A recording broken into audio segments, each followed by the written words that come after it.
Hello, मैं हूं हरप्रीत। आज हम बात करेंगे हैंड राइटिंग को लेकर। हैंड राइटिंग को लेकर बहुत से बच्चों को इश्यूज रहते हैं। सिर्फ स्पेशल नीड्स किड्स नहीं, अगर मैं न्यूरोटिपिकल किड्स की भी बात करूं तो बच्चे हैंड राइटिंग करना नहीं चाहते हैं, क्योंकि हम उन्हें हैंड राइटिंग एक ट्रेडिशनल वे में सिखाते हैं। पेपर और पेंसिल के साथ में बच्चे बोर हो जाते हैं, जिसकी वजह से वो हैंड राइटिंग करना नहीं चाहते हैं।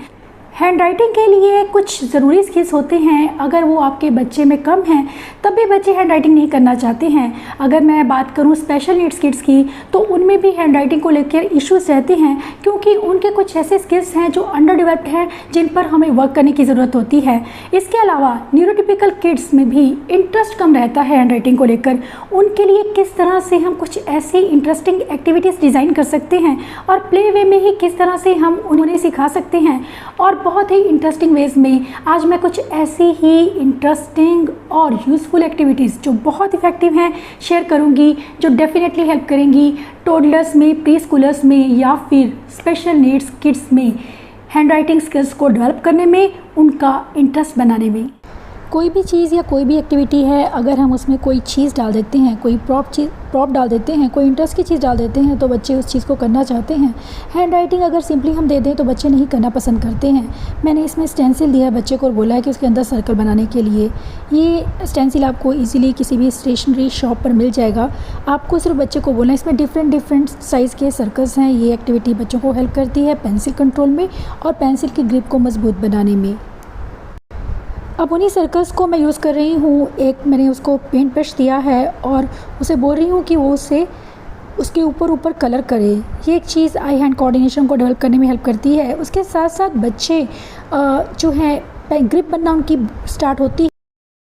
अब इसमें मैं यूज़ कर रही हूँ शेविंग क्रीम को। शेविंग क्रीम ले सकते हैं, लोशन ले सकते हैं, कोई भी क्रीम ले सकते हैं। हैंड लोशन, बॉडी लोशन जो होते हैं आपके घर पर, आप उसे यूज़ कर सकते हैं। अगर आपके पास शेविंग क्रीम नहीं भी है तो आप उस चीज़ को यूज़ कीजिए, क्योंकि ये बच्चों को सेंसरी टैक्टाइल इनपुट देता है। बच्चों को, जिन बच्चों को सेंसरी नीड्स रहती है, उनके लिए ये काफ़ी इंटरेस्टिंग हो जाता है।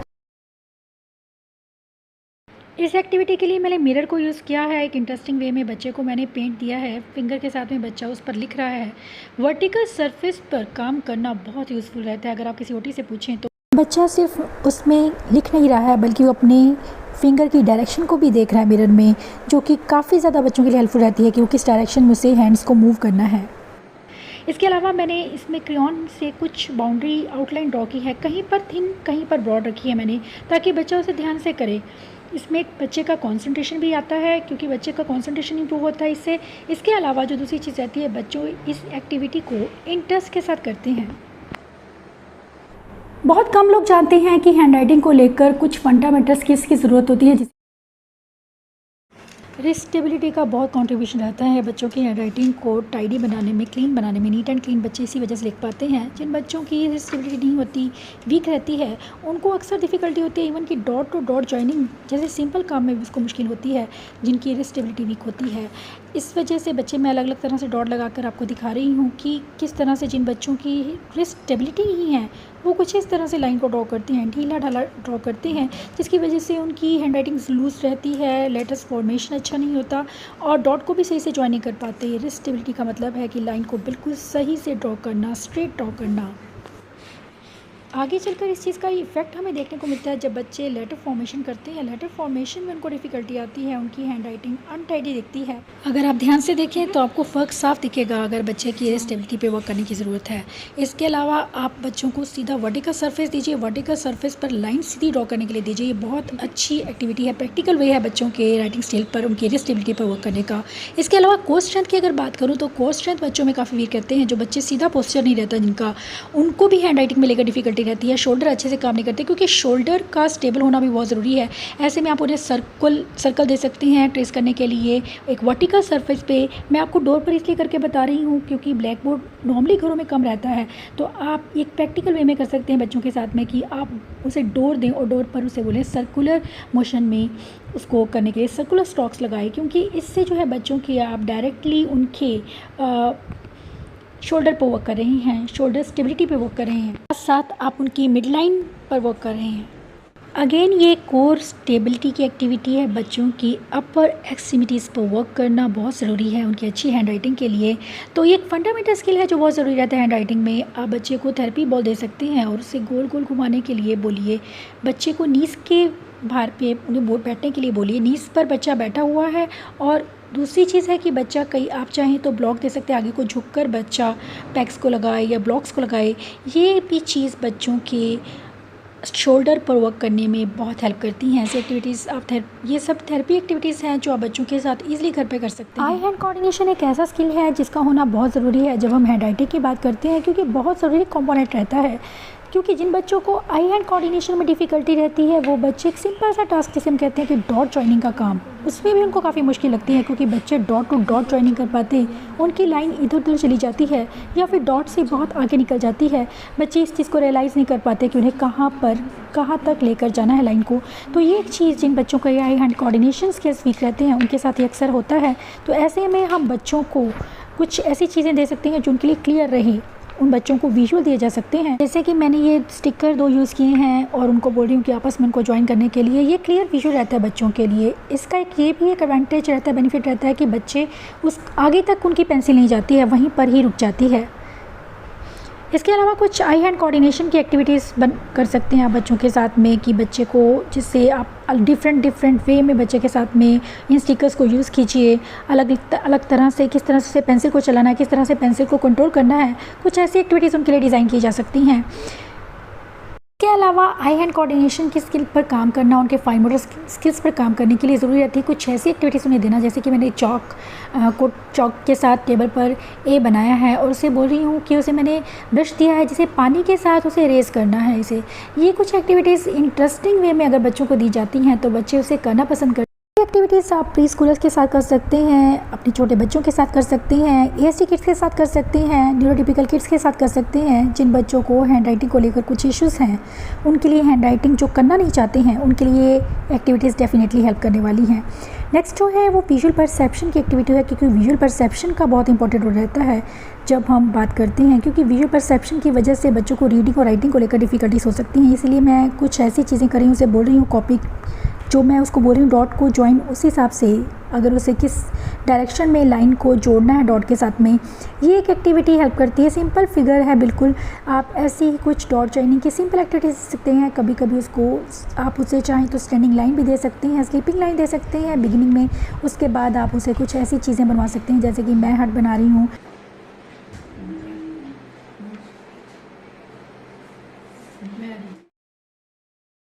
एक इम्पॉर्टेंट फैक्टर रहता है राइटिंग में, जब हम राइटिंग की बात करते हैं कंसंट्रेशन को इम्प्रूव कैसे किया जाए।